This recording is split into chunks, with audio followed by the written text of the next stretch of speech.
الحمدللہ والصلاۃ والسلام علی رسول اللہ وعلی آلہ وصحبہ اجمعین اما بعد اعوذ باللہ السمیع العلیم من الشیطان الرجیم فاستبقوا الخیرات۔ اللہ رب العزت نے امت مسلمہ کو ہر نیکی کے کام میں بڑھ چڑھ کر حصہ لینے کا حکم دیا ہے، اور ایک مقام پہ فرمایا سابقوا الی مغفرۃ من ربکم وجنۃ، کہ اللہ کی بخشش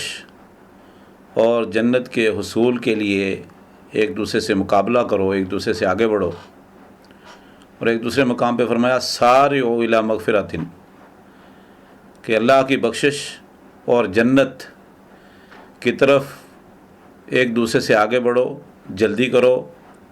تاخیر نہ کرو،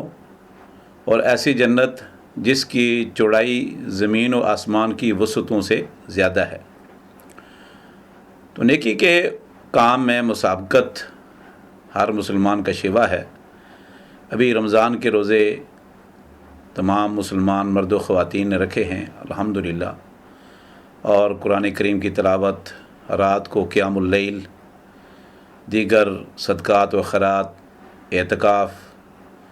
اور فطرانہ کی ادائیگی، تو اس کے ساتھ ہی اللہ کے نبی صلی اللہ علیہ وسلم نے امت مسلمہ کو نیکی کا ایک بہت بڑا اور خزانہ بھی عطا کیا ہے۔ حدیث ہے رسول اللہ صلی اللہ علیہ وسلم کی کہ آپ صلی اللہ علیہ وسلم نے فرمایا من صام رمضان ثم اتبعہ ستا من شوال کان کصیام دہر، کہ جس آدمی نے رمضان کے روزے رکھے اور اس کے بعد پھر شوال کے 6 روزے رکھے تو گویا کہ اس نے ساری زندگی روزے رکھے ہیں۔ یہ حدیث صحیح مسلم میں، ابو داؤد، ترمذی اور ابن ماجہ میں موجود ہے۔ امام احمد بن حنبل رحمۃ اللہ علیہ نے مسند احمد میں بھی اس کو صحیح سند سے نقل کیا ہے۔ ایک دوسری حدیث میں ہے کہ آپ صلی اللہ علیہ وسلم نے فرمایا کہ جس نے رمضان کے روزے رکھے اور اس کے بعد پھر شوال کے 6 روزے رکھے، گویا کہ اس نے سارا سال کے روزے رکھے ہیں۔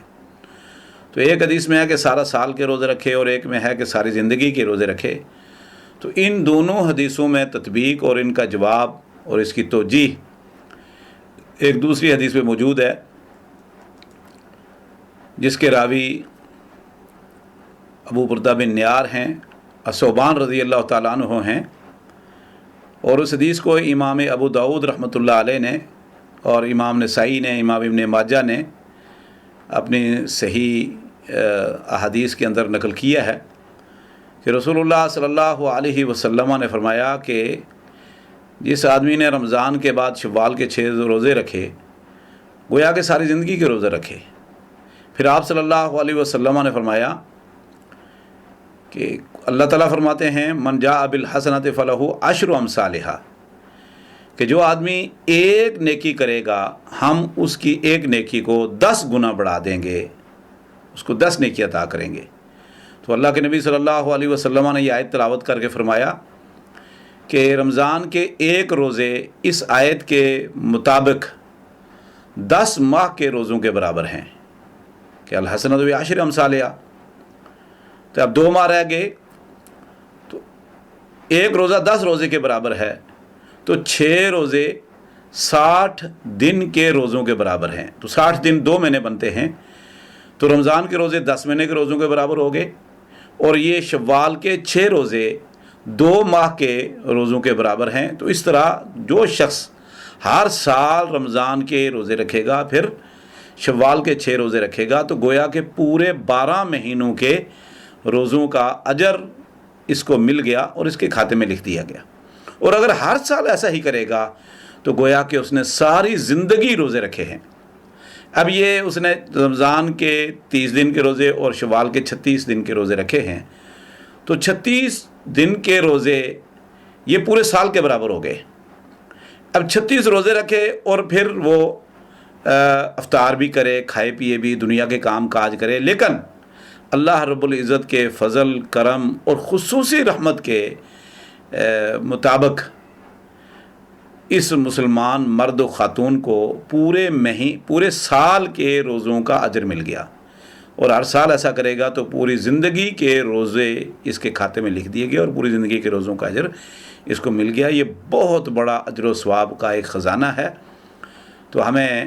اس میں بھی مسابقت کرنی چاہیے، مقابلہ کرنا چاہیے اور بڑھ چڑھ کر حصہ لینا چاہیے۔ اب یہ سوال یہ پیدا ہوتا ہے کہ رمضان کے بعد شوال کے 6 روزے یہ فوراً بعد رکھے جائیں یا مسلسل رکھے جائیں؟ تو جتنی بھی احادیث نبی کریم صلی اللہ علیہ وسلم کی اس بارے میں وارد ہوئی ہیں، ان احادیث میں کہیں بھی اللہ کے نبی صلی اللہ علیہ وسلم نے اس کے تسلسل کا، متابعت روزے رکھنے کا تذکرہ نہیں کیا، بلکہ آپ نے شوال کا تذکرہ کیا ہے۔ تو شوال کا پورا چاند ہی اس رمضان کے، یہ شوال کے 6 روزوں کے لیے ہے، اور کوئی شخص اگر ایک دن چھوڑ کر یا 2 دن چھوڑ کر روزے رکھتا ہے یا درمیان میں رکھتا ہے یا جیسے بھی اس کے لیے سہولت ہے وہ رکھ سکتا ہے۔ البتہ افضل یہی ہے کہ وہ رمضان کے